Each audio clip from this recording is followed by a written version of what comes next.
పాపాలు చేసినవాడైనా తెలీక చేసిన ఒక చిన్న శివసేవ వల్ల స్వర్గానికి వెళ్లాడని మీకు తెలుసా? ఒకప్పుడు యజ్ఞదత్తుడు అనే ధర్మపరుడు బ్రాహ్మణుడు ఉండేవాడు. అతనికి గుణనిధి అనే కొడుకు ఉండేవాడు. కాని గుణనిధి చెడు స్నేహితులతో తిరిగి జూదం, చెడు అలవాట్లలో పడిపోయాడు.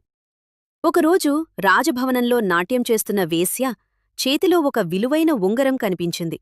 రాజు అడిగాడు, "ఆ ఉంగరం నీకెక్కడ్నుంచి వచ్చింది?" ఆమె చెప్పింది, "గుణనిధి ఇచ్చాడు." ఈ విషయం తెలిసిన యజ్ఞదత్తుడు ఇంటికి వెళ్ళాడు. ఇంట్లో ఉన్న బంగారమంతా కనిపించలేదు. కోపంతో, బాధతో తన కొడుకు గుణనిధిని ఇంటినుంచి పంపించాడు.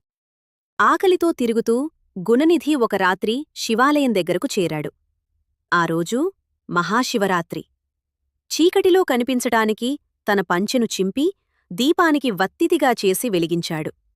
తర్వాత నైవేద్యం తీసుకుని వెళ్ళిపోవాలని చూశాడు. కాని భక్తులు ఒక్కసారిగా లేచి కేకలు వేశారు. భయంతో పరుగెత్తుతూ గుణనిధి పడిపోయి అక్కడికక్కడే ప్రాణాలు కోల్పోయాడు.